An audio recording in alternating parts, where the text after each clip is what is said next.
말씀은 빌립보서 3장 1절에서 11절까지 말씀입니다. 빌립보서 3장 1절에서 11절까지.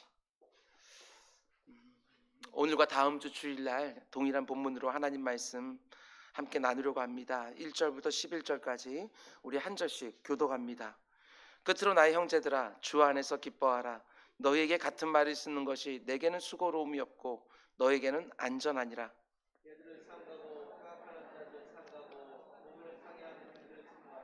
하나님의 성령으로 봉사하며 그리스도 예수로 자랑하고 육체를 신뢰하지 아니하는 우리가 곧 할례파라.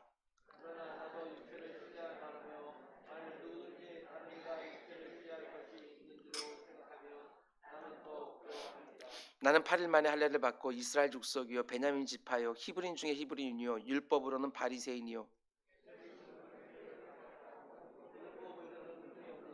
그러나 무엇이든지 내게 유익하던 것을 내가 그리스도를 위하여 다 해로 여길 뿐더러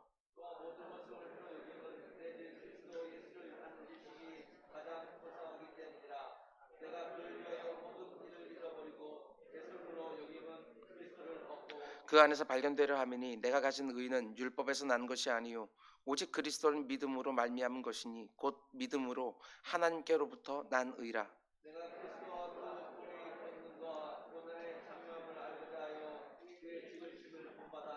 함께 어떻게 해서든지 죽은 자 가운데서 부활에 이르게 하니. 아멘. 아멘.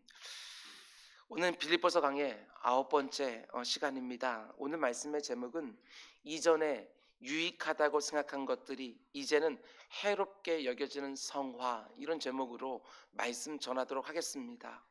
이전은 분명히 내게 유익하다고 생각했습니다. 그런데 신앙생활을 하면 할수록 꼭 유익하기만 한 것은 아니구나, 오히려 내게 얼마든지 해가 될 수도 있겠구나, 이렇게 생각이 바뀌는 때가 있다는 것입니다.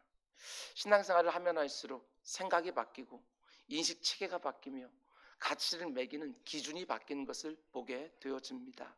오늘 그러한 얘기들을 함께 나누려고 합니다. 오늘 본문 3절 말씀을 보면 그리스도인들은 이런 사람이라고 바울이 말을 합니다. 하나님의 성령으로 봉사하며 그리스도 예수로 자랑하고 육체를 신뢰하지 아니하는 우리가 곧 할례파라. 그리스도인들은 어떤 사람이라고 말을 합니까? 오직 예수 그리스도를 자랑하고 자신의 육체를 신뢰하거나 의지하지 않는 사람들, 그들이 바로 그리스도인이라고 말을 합니다.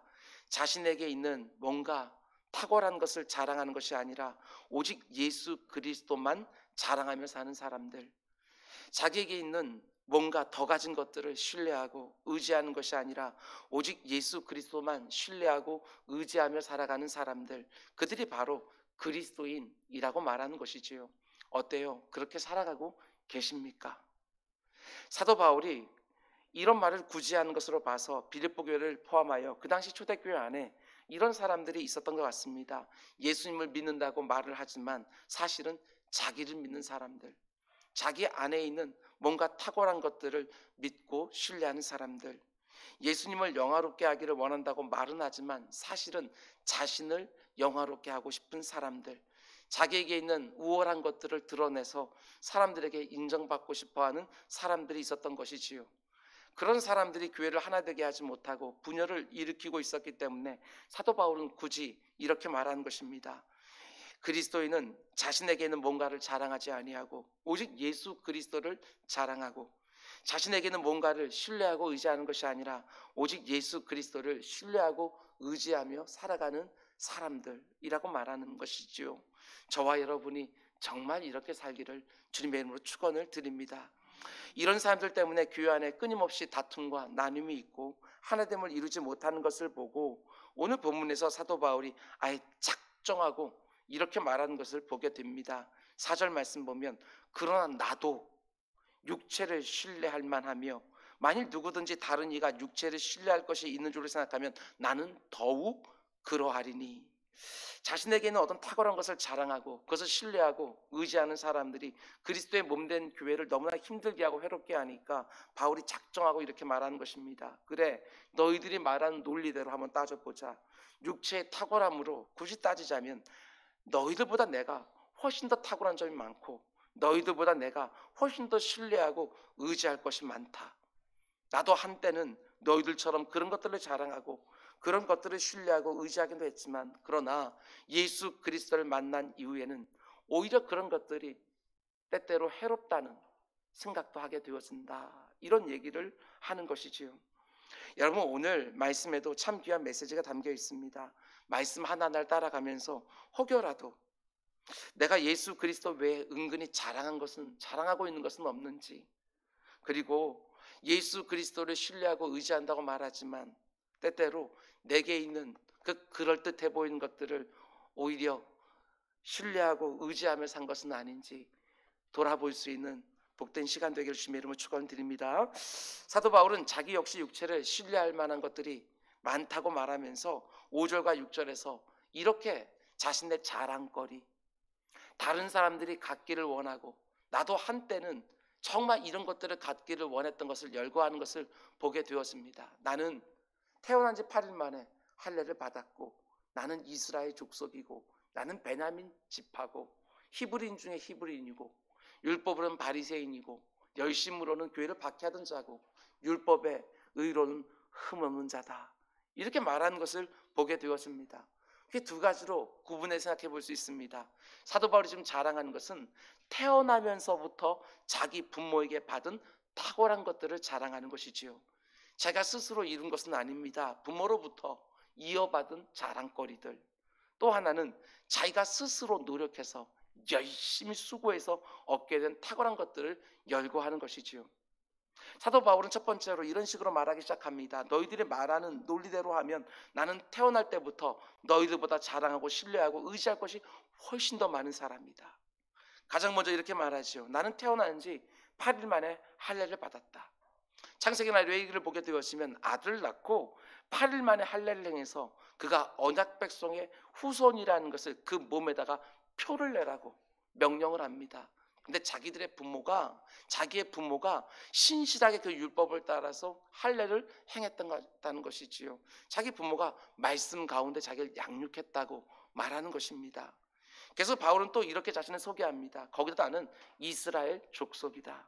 도중에 유대교를 개종해서 이스라엘 족속이 된 게 아니라 자신 태어날 때부터 혈통적으로도 이스라엘 족속이라고 말을 하는 것입니다. 자기 혈통의 순수성을 강조하는 것이지요. 또 이렇게 말합니다. 거기다 나는 베냐민 지파 출신이기도 하다. 베냐민 지파는 12지파들 가운데 속에서 작은 지파입니다. 그럼에도 불구하고 많은 자랑거리들을 가지고 있었지요. 앞에서 자신을 가리켜서 태어날 때부터 나는 이스라엘 족속이다 라고 말했는데, 그 민족의 이름이 이스라엘이라고 하는 이름은 어떻게 붙기 시작했습니까? 야곱에게 붙여진 이름 아니었습니까? 야곱이 야복 강가에서 하나님과 반세도록 씨름을 하고 얻은 이름이 바로 이스라엘입니다. 이스라엘이라는 민족 이름 자체가 야곱에게서 왔는데, 그런 그에게 4명의 아내들이 있었습니다. 그리고 그 사이에 태어난 12명의 아들들이 있었는데 그들이 바로 12지파의 시조들이 되어지는 것이지요.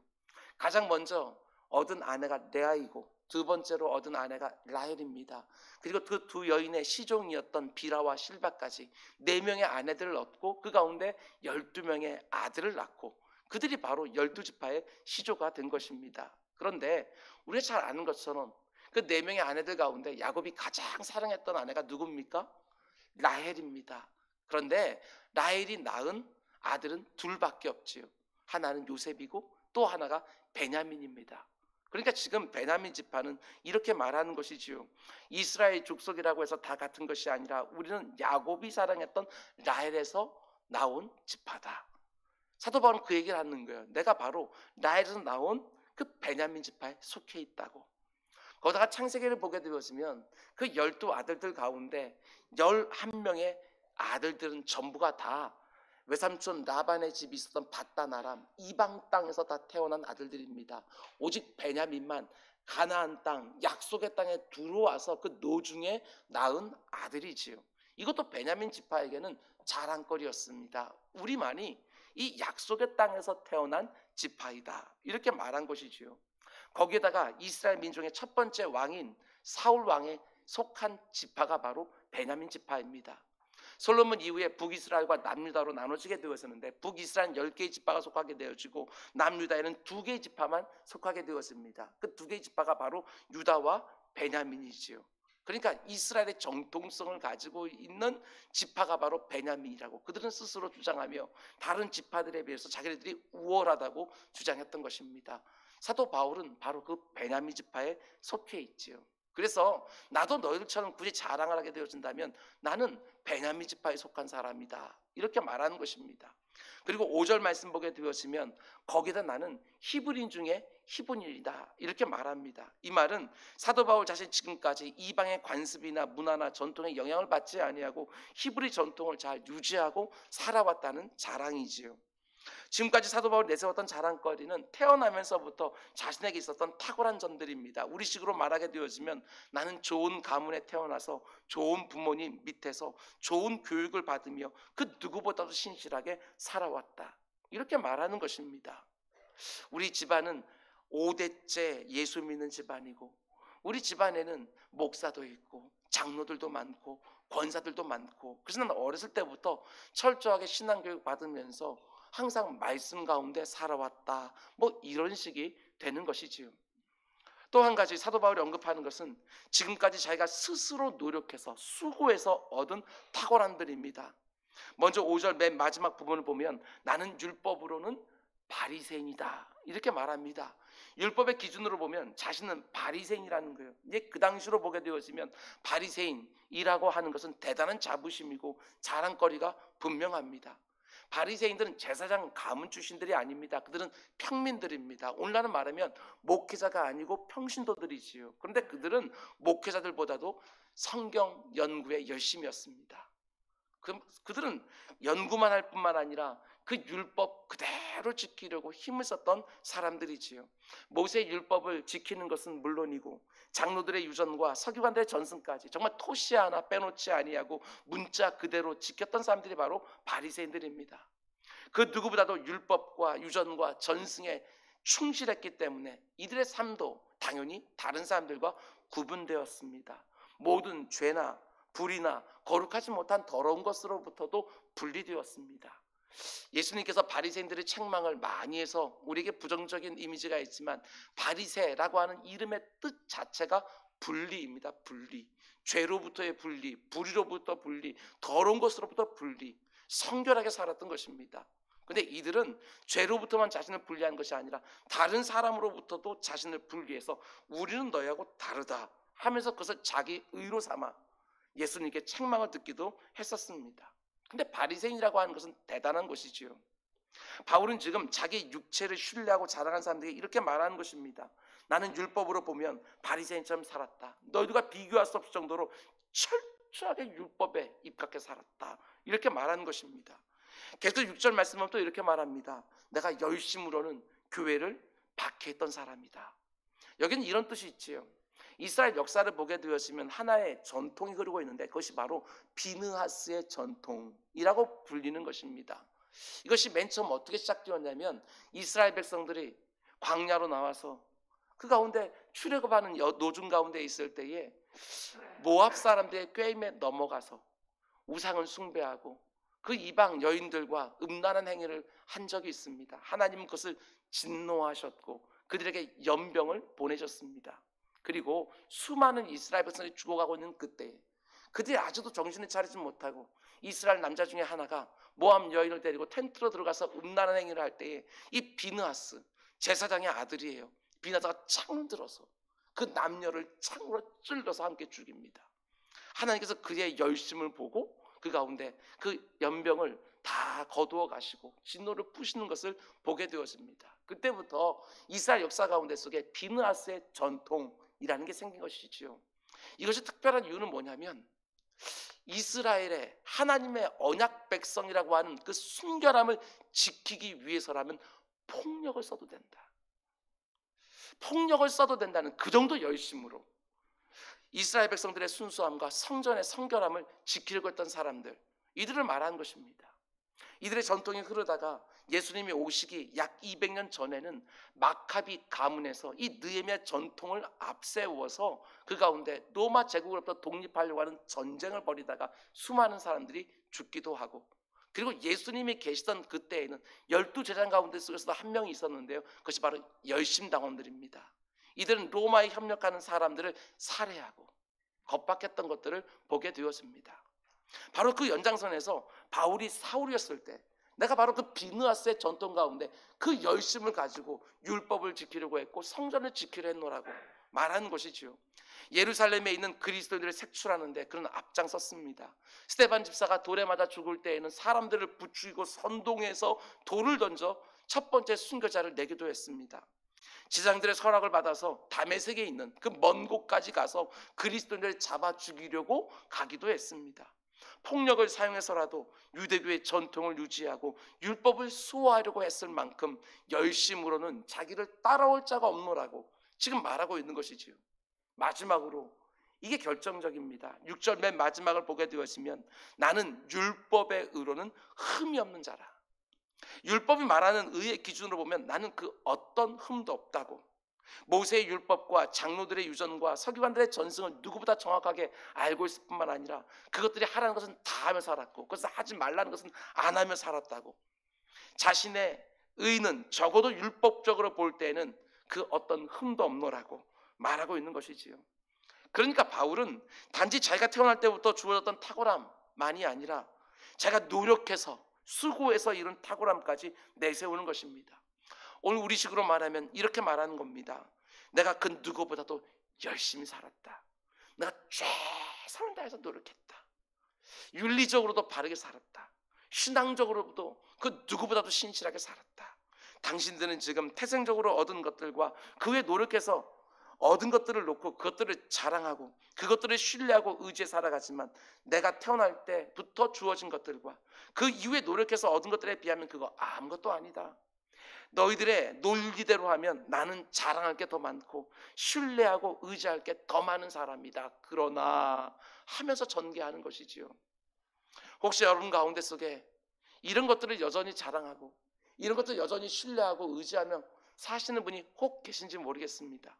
좋은 가문에 태어났다는 거, 좋은 부모님 밑에서 자라났다는 거, 태어날 때부터 모든 것이 넉넉했고 좋은 교육도 받을 수 있었고 좋은 영양공을 안에서 정말 성품도 못하지 아니하고 그렇게 자라날 수 있었노라고. 그것들이 여러분들의 자랑거리인지 모르겠습니다. 단지 태생적으로 주어진 것 말고 이렇게 말할 분들도 많이 있을 것입니다.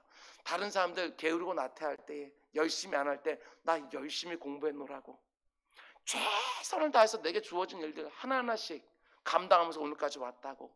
그래서 이렇게 많은 것들 내가 얻었노라고.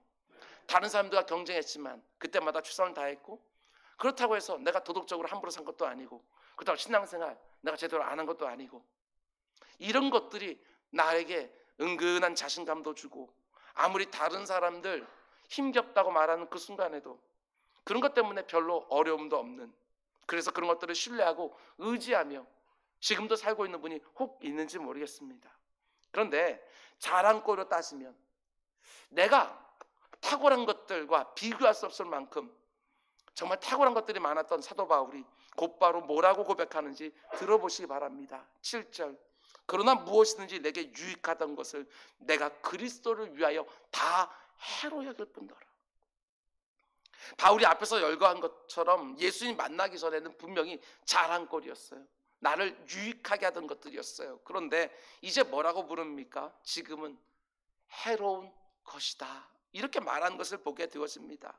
한때 자신이 자랑하고 신뢰하고 의지하던 것들을 지금은 다 자신에게 해로운 것들이라고 부르고 있는 것이지요. 이게 얼마나 엄청난 변화입니까? 여기서 가장 중요한 단어는 그러나라고 하는 접속사입니다. 앞뒤가 완전히 다르지요. 앞에서는 예수 그리스도를 만나기 전에 내가 자랑했던 것이고 신뢰하고 의지했던 것이고 내게 유익하다고 생각했던 것이지만 그러나 그 뒤에 예수 그리스도를 만난 이후에 어떻게 되었는지 이걸 말하는 것입니다. 사도 바울이 자신을 자랑하고 육체를 신뢰하고 의지하며 사는 사람들을 책망하고 있는 것처럼 오늘날도 마찬가지 아닙니까? 온 세상에 살아가는 방식이 다 그렇지 않습니까? 태어날 때부터 주어진 탁월한 것들, 자기가 노력해서 얻은 거 아닙니다. 그냥 태어나 보니까 다른 사람보다 풍성합니다. 다른 사람보다 인정받고 좋은 교육도 받을 수 있는 환경들이 다 만들어져 있습니다. 그런 것들을 자랑거리로 삼고 다른 사람들과 비교하여 우월하게 생각하는 분이 계신지 모르겠습니다.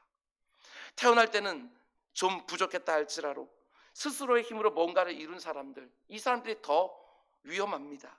자기가 열심히 산 것, 최선을 다해서 노력한 것, 그래서 이루어 놓은 것들을 자랑하고, 그럼에도 불구하고 나 함부로 살지 않았다고, 나 도덕적으로도 문제없다고, 나 신앙적으로도 문제없다고, 그런 성품들을 가지고 좋은 인맥들 가운데 속에서 그걸 신뢰하며 그걸 의지하며 살아가는 분들도 계십니다. 그런데 정말 사도 바울이 지금 말하고 있는 신실한 그리스도인들은 어떻습니까? 그러나입니다. 그러나 그런 것들을 자랑하지 않습니다. 그런 것들을 신뢰하고 의지하며 살지 않습니다. 어떻게 그럴 수 있습니까? 다른 것 없습니다. 예수 그리스도를 만나는 순간, 그분을 나의 구주로 영접하는 순간, 그분이 내 인생 가운데 가장 중요한 분이라고 고백하는 그 순간, 사물을 보는 인식 체계 자체가 바뀌었습니다. 가치를 매기는 기준 자체가 바뀌었습니다. 그래서 전에는 그렇게 자랑거리였고 유익하던 것들이 내 기준이, 가치 기준이 바뀌게 되어지니까 이제는 오히려 나를 해코지 하는 것이 되어버렸노라고 이렇게 말하는 것이지요. 예수 만나기 전에는 우리 성도들 역시 똑같이 그런 것들을 자랑하고 신뢰하고 의지하며 살았는데, 예수 만난 후에 그러나가 되었습니다. 예수 안에서 구원을 이루어가고 성화를 이루어갈수록 더 분명하게 사물을 바라보는 인식 체계가 바뀌고 가치가 바뀌고 더 명확하게 기준이 변하는 것이지요. 한마디로 생각이 변하는 거예요. 생각이. 그렇습니다.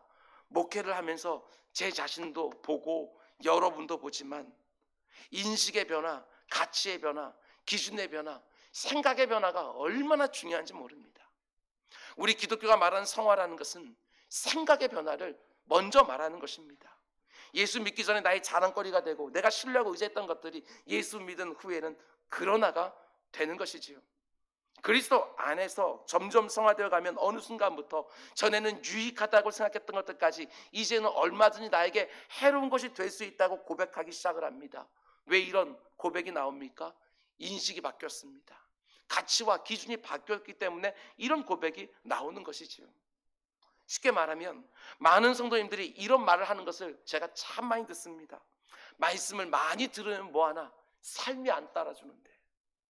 그런데 저는 그 말에 조금도 동의할 수가 없습니다. 삶이 안 따라주는 게 아니라 생각이 하나도 안 바뀐 겁니다.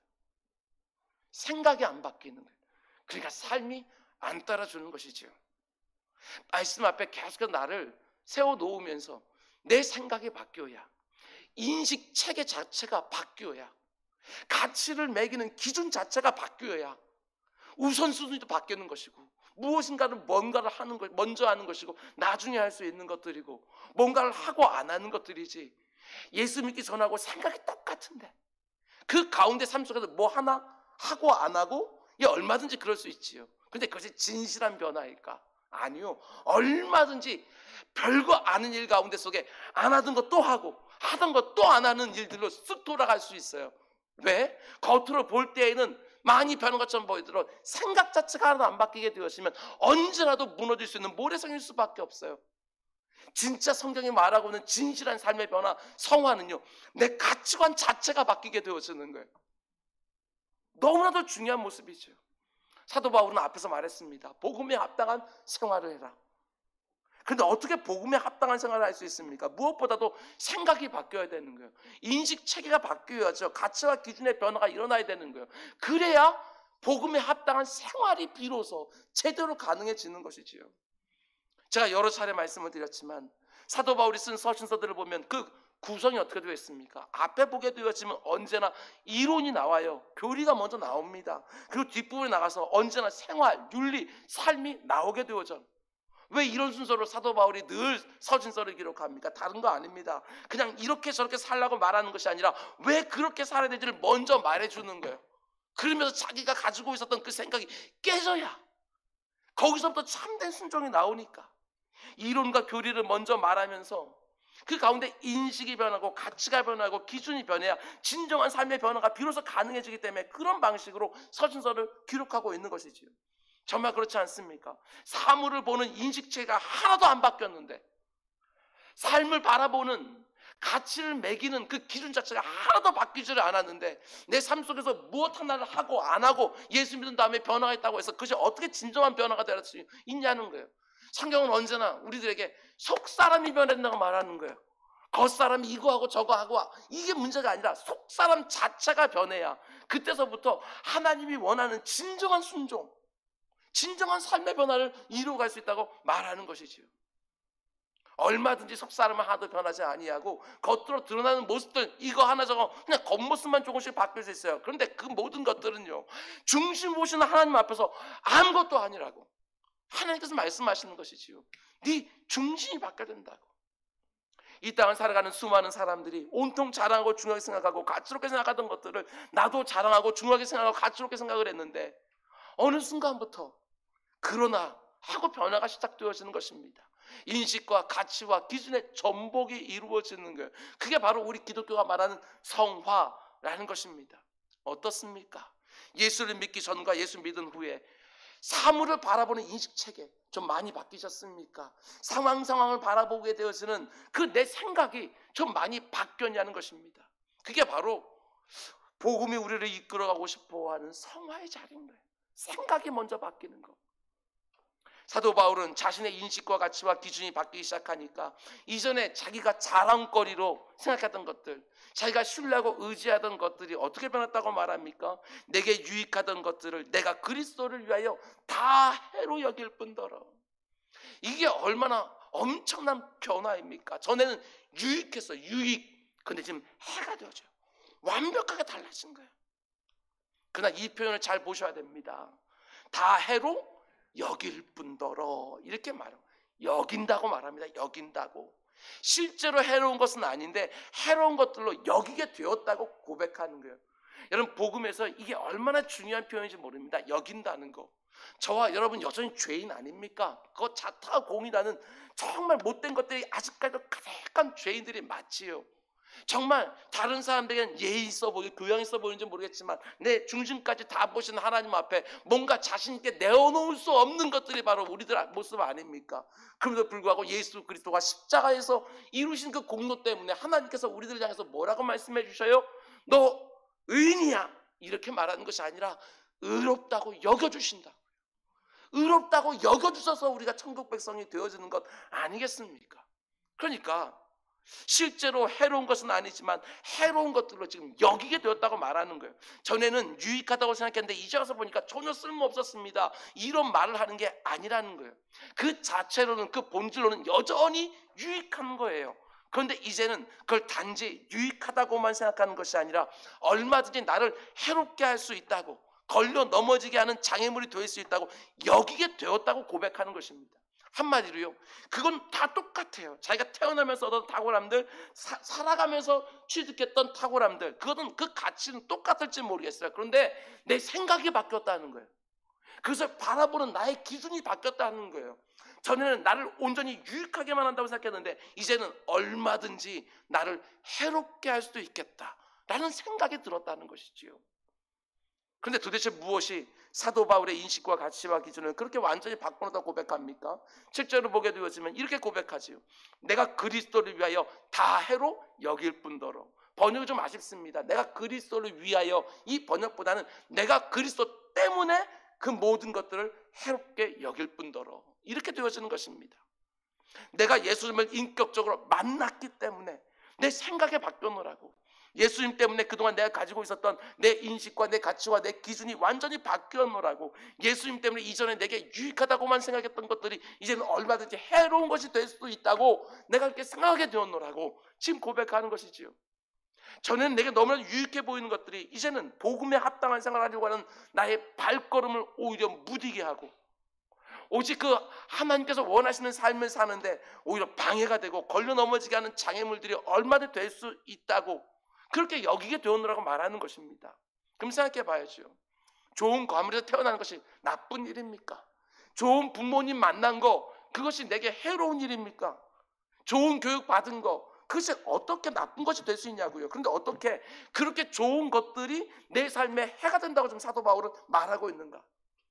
다른 사람들 게으를 때 나는 게으르지 않냐고 열심히 최선을 다해 수고하며 정말 지금까지 달려왔어요. 그러면서 많은 것들이 내게 생긴 거예요. 여러분, 그것들이 나쁜 것입니까? 아니잖아요. 너무나 좋은 거 아니에요?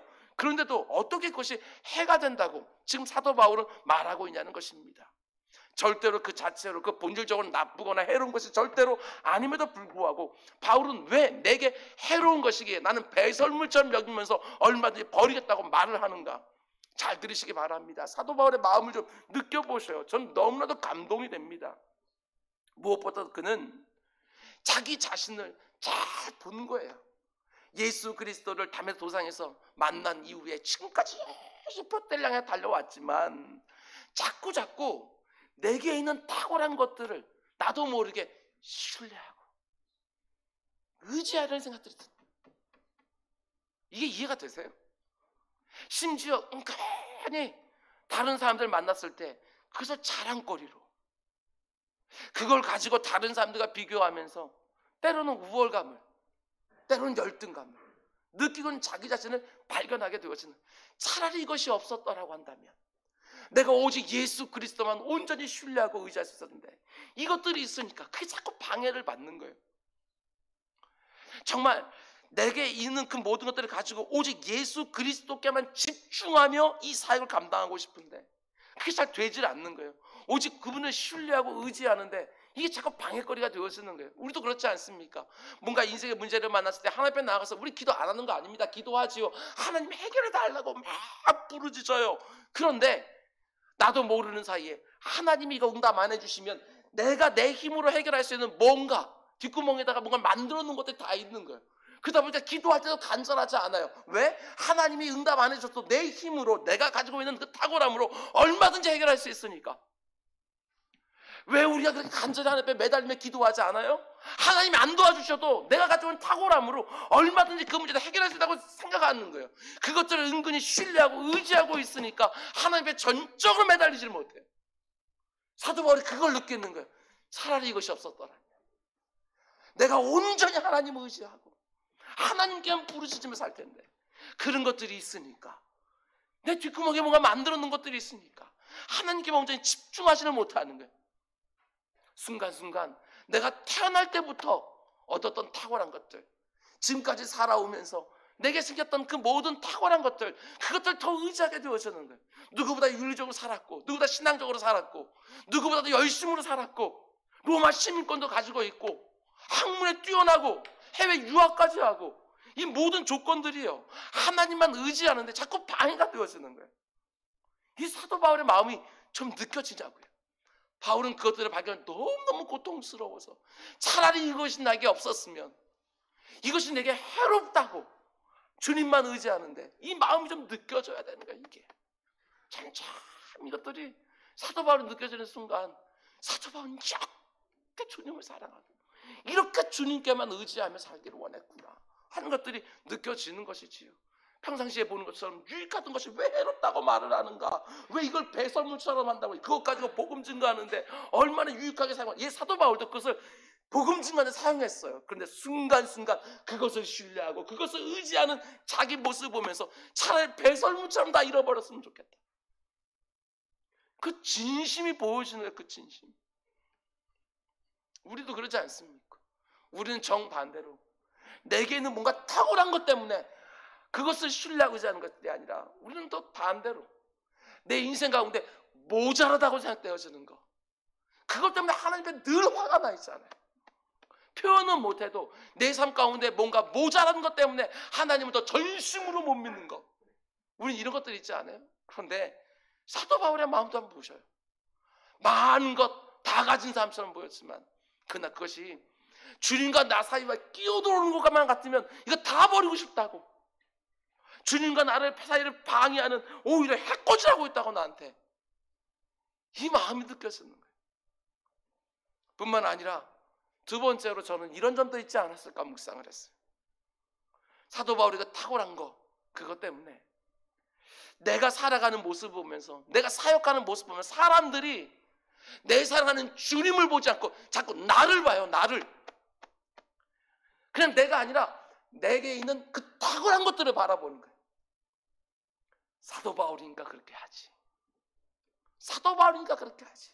그만큼 많이 배웠으니까, 그만큼 열심 있는 사람이니까, 열정 있는 사람이니까 그 사람이야 그렇게 하지. 사도 바울은 너무너무 고통스러운 거예요. 사도 바울의 배경을 보라고, 그의 열심을 보라고, 그의 학문을 보라고, 그의 논리력을 보라고. 정말 대단하지 않냐고. 사람들이 그런 식으로 말할 때만 사도 바울은 견딜 수가 없는 거예요. 이 마음 좀 느껴지셔요? 내가 좋은 가문에 태어나고 좋은 부모 밑에서 교육받은 게 절대로 나를 해롭게 하는 것은 아니지만, 그런 나를 보면서 역시 집안이 중요하다고, 역시 그 좋은 교육을 받는 것이 중요하다고 사람이 계속 이렇게 말하는 게 사도 바울은 너무 힘든 거예요. 사도 바울은 나중에도 이렇게 고백하지 않습니까? 나의 나된 것은 오직 하나님의 은혜로다. 나는 죄인 괴수에 불과하고 하나님의 은혜가 헛되지 아니하여 내가 이 일들을 감당할 수 있었노라고. 사도 바울은 분명히 알고 있었어요. 이 모든 것들이 다 주님의 은혜인데, 하나님의 선물로 값없이 받은 것들인데, 사람들이 내 인생을 그렇게 복되게 하시는 그 하나님은 보지 아니하고 내 인생 가운데 부여되어 있는 그 탁월한 것들만 보고 있는 거예요. 선물만 보고 있지 선물을 주신 그 하나님을 보지를 못하는 거예요. 하나님이 더 증거되어야 되는데 사람들이 사도 바울이니까, 내가 태어날 때부터 주어진 탁월함들과 내가 살아가면서 취득한 탁월함들 모두 다 하나님이 내게 값없인 은혜이고 선물일 뿐인데, 하나님께서 내게 맡기신 그 사명 감당하라고 내게 주신 것일 뿐인데, 사람들이 나만 보고 있는 거예요. 그 하나님을 안 보고. 그래서 전에는 이것들이 유익하다고 생각했는데 차라리 이게 없는 게 낫겠다. 어차피 하나님의 은혜로 되어지는 것인데, 하나님이 행하시는 일인데, 차라리 이거 없었으면 사람들이 아이고 저 사람이 이런 것까지 해? 어떻게 저렇게 할 수 있었어? 하나님 보지 않을까 하고, 이 진실된 마음이 느껴지는 거예요. 나는 오직 내 인생을 복되게 하시는 그 하나님만 온전히 드러내고 싶은데, 내게 있는 그 탁월해 보이는 것들이 오히려 장애물이 되어지는 거예요. 나를 보는 사람들을 오직 하나님께만 다 집중시키고 그리스도께만 집중시키고 싶은데, 내가 가진 그 외적인 조건들 때문에 사람들의 마음이 자꾸 빼앗기는 거예요. 거기로 내가 믿는 분, 내가 속한 분, 내 삶의 이유가 되고 내 삶의 노래가 되시는 그 주님만 온전히 정말 드러내며 일평생 살고 싶은데, 사람들은 내게 있는 그 탁월한 것들을 자꾸 보는 거예요. 내가 원하는 것은 그런 거 아닌데. 아주 오래전에 많은 성도들 사이에서 유행했던 표현 중에 하나가 내려놓음이면 내려놓음. 한 선교사님이 쓴 책 제목이 바로 내려놓음이었어요.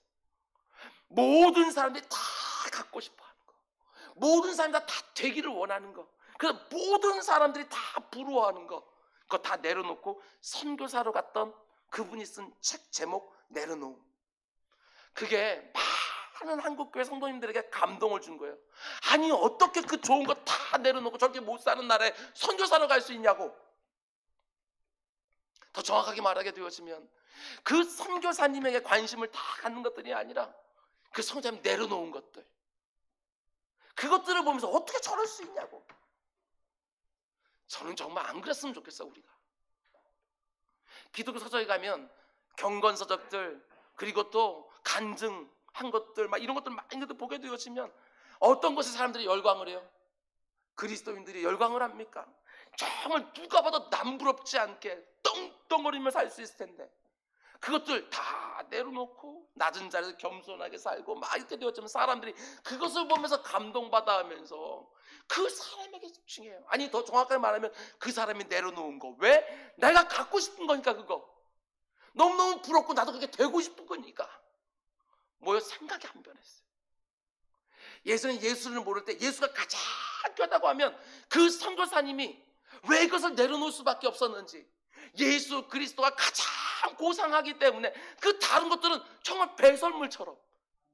그 선교사님이 그걸 좋아했겠어요? 사람들이 자기가 내려놓는 것만 보면. 아니 그 선교사님은 그 책을 쓰면서 정말 나로 하여금 그렇게 하게 만들었던 예수 그리스도가 너무너무 귀하기에 그 다른 모든 것들은 다 배설물처럼 얼마든지 던질 수 있는 것이라고 이렇게 책을 썼는데, 사람들은 그 사람이 던져놓은 거 보면서 그거 다 부러워하고 대단하다고 말하는 거예요. 지난 수십 년 동안 우리는 이렇게 생각했어요.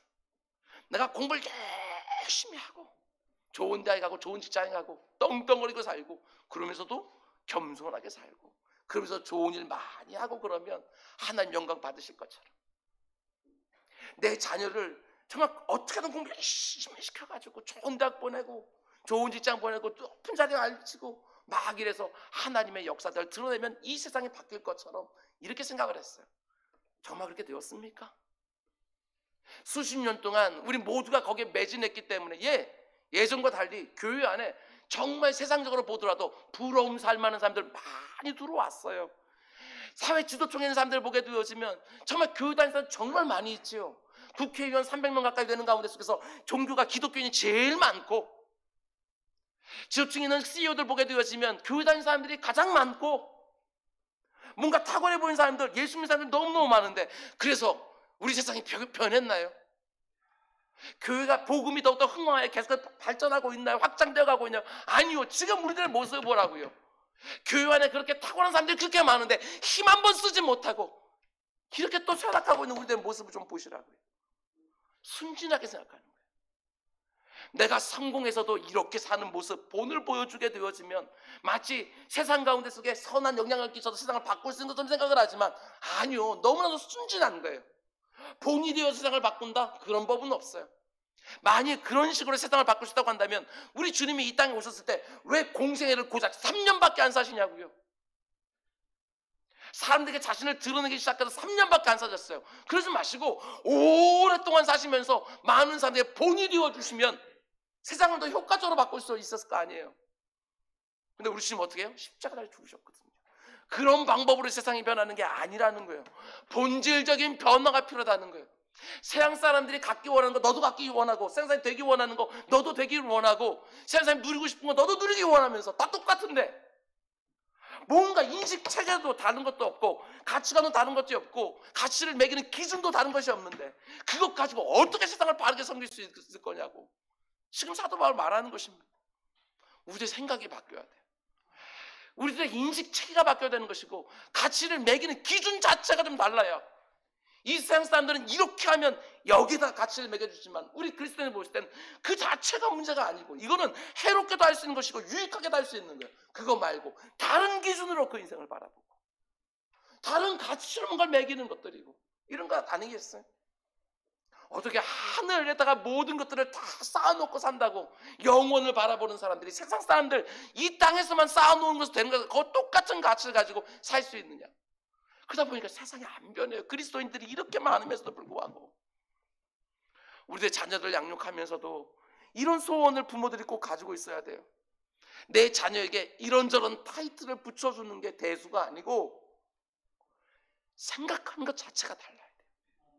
생각하는 게, 가치를 매기는 기준 자체가, 우리 그리스도인 가정에 자라나는 그 자녀들은 달라야 되는 거예요. 그래야 그들을 통해서 세상 가운데서 하나님이 원하시는 일들이 일어나게 되어지는 것이지요. 말씀 맺겠습니다. 사도 바울은 예수님 때문에 사물을 보는 인식과 가치된 기준이 바뀌었습니다. 그래서 이렇게 고백하지요. 8절과 9절. 또한 모든 것을 해로 여김은 내 주 그리스도 예수를 아는 지식이 가장 고상하기 때문이라. 바뀐 거예요. 이게 가장 고상하다. 얼마나 고상하면 내가 그를 위하여 모든 것을 잃어버려도 좋다. 아니, 이 아깝고 아쉽고 이런 게 아니라 배설물처럼 여기면서 잃어버려도 좋다. 무엇을 위해서? 그리스도를 얻기 위해서, 그리스도 안에서 항상 발견되기 위해서. 생각이 바뀐 것이지요. 그의 모든 체계가 바뀌었어요. 태어날 때부터 자신에게 주어졌던 좋은 가문과 좋은 부모, 8일 만에 할례를 받았습니다. 이스라엘 족속이고 베냐민 집하고 히브리인 중에 히브리인이고, 자기도 스스로 열심히 노력하며 수고하며 땀 흘리며 살아왔어요. 그래서 율법으로는 바리새인이고, 그리고 열심으로는 교회를 박해하고 율법의 의로는 흠이 없는 자로 살아왔던 거예요. 저는 이 모든 것들이 자랑스러운 것들이었고 자기를 유익하게 해준다고 생각했던 것이지요. 그러나 담에색 도상에서 부활하신 예수 그리스도를 만난 다음에 완전히 깨져버린 거예요. 예수 그리스도와 함께 하면 할수록 점점 전에 있던 것들이 물이 빠지기 시작을 하면서 그 가운데 속 사람이 변하기 시작하는 거예요. 생각이 바뀌고 가치가 바뀌고 기준이 바뀌고, 전에 내가 유익하다고 생각했던 것이 오히려 나를 드러내고 자랑하게 만들고 오히려 나로 하여금 그런 것들을 신뢰하고 의지하게 만들고 있었다는 것이 깨달아진 것이지요. 그 자체로는 아무런 문제가 없지만 나로 하여금 예수 그리스도만 드러내고 높이지 못하게 만들까를 두려워하면서 그 모든 것들을 오히려 해롭게 하는 것들로 여기면서 사도 바울이 살아가는 것이죠. 이런 사람들이 망하지 않습니다. 사도 바울이 이렇게 고백합니다. 살든지 죽든지 내 몸에서 그리스도가 존귀해. 내 주 그리스도를 아는 지식이 가장 고상함이라. 그리스도를 얻고 그 안에서 늘 발견될 수만 있다면 모든 것도 다 잃어버려도 좋다. 사도 바울이 만난 예수님도, 우리가 만난 예수님도 똑같은 예수님이신데 저는 부끄럽기도 하고 도전되기도 하고 감동이 됩니다. 하나님이 전혀 자격도 되지 않는 우리에게 은혜로 주신 수많은 선물들이 하나님의 영광과 예수 그리스도의 존귀함을 가리는 장애물이 얼마든지 될 수 있음을 알고, 하나님 내게 뭔가 태어날 때부터 탁월한 것들을 주셨습니까? 아니면 나에게 열심도 주시고 열정도 주셔서, 그리고 목표 의식도 갖게 해주셔서 열심히 달려오면서 내 삶 가운데 이런저런 탁월한 것들이 여기 내 삶 가운데 붙어있는 것들이 있습니까? 하나님이 무엇을 주시든지 두려워하면서 바르게 사용하는 우리 모두가 되길 주님으로 축원드립니다. 하나님의 은혜로 선물로 주신 것들을 가지고 내 자신 드러내는데 사용하지 마십시오. 다른 사람들 비교하면서 교회 하나됨을 깨뜨리는데 사용하지도 마시기 바랍니다. 하나님이 나에게 아무리 좋은 것을 많이 주셔도 내가 그것 신뢰하고 의지하는 순간 그거 하나님과 나 사이 가로막는 해코지하는 것들에 불과합니다. 예수님 동행하는데 방해물이 되는 것이고 나를 걸려 넘어지게 하는 걸림돌이 되는 것이지요. 하나님 뭔가 주신 모든 것들을 정말 조심해서 사용하셔야 됩니다.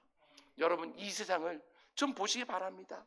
예수 믿는 사람들이 이렇게 많은데 수백만 명이 있는데 이 세상이 말하는 그 음란한 가치관들 하나 넘어서지를 못하고, 이 세상에 만들어 놓은 악벌 하나 뛰어넘지를 못하고, 이 세상이 정말 하나님을 섬기고 있는 돈 하나 뛰어넘어 살지를 못하는 우리들의 모습이 얼마나 부끄러운지 알고, 성도된 우리 모두가 이 세상과는 정말 확연하게 구분되어지는 가치관과 질서를 가지고 생각이 바뀐 생각들을 가지고 이 땅을 살아서 그냥 우리가 살아가는 것들이 뭔가 의도서가 아니라 무엇이 정말 영광스럽고 무엇이 정말 영원한 것들인지를 이 세상 가운데 확연하게 보여주며 살아가는 일에 쓰임받는 우리 모두가 될 수 있기를 주님의 이름으로 축원드립니다. 기도하겠습니다. 사랑의 주님, 감사합니다. 내게 더 많이 주신 것이 있든지 덜 주신 것들이 있든지 하나님의 선하신 의도가 있음을 믿고 그 모든 상태에서도 감사하면서 조심스럽게 사용하며 쓰는 우리 모두가 될 수 있도록 인도하여 주옵소서. 아직까지도 예수 만나기 전에 그 생각들 그대로 가지고 있는 분들이 있으면 하나님 이제 그만 좀 깨뜨려 주십시오. 그것이 하나님 앞에 더욱더 가까이 나아가는데 늘 걸림돌이 되고 있사오니 아버지 하나님 가치를 매기는 기준 자체가 변할 수 있도록 인도하여 주옵소서. 이 모든 말씀 예수님의 이름으로 기도드렸습니다.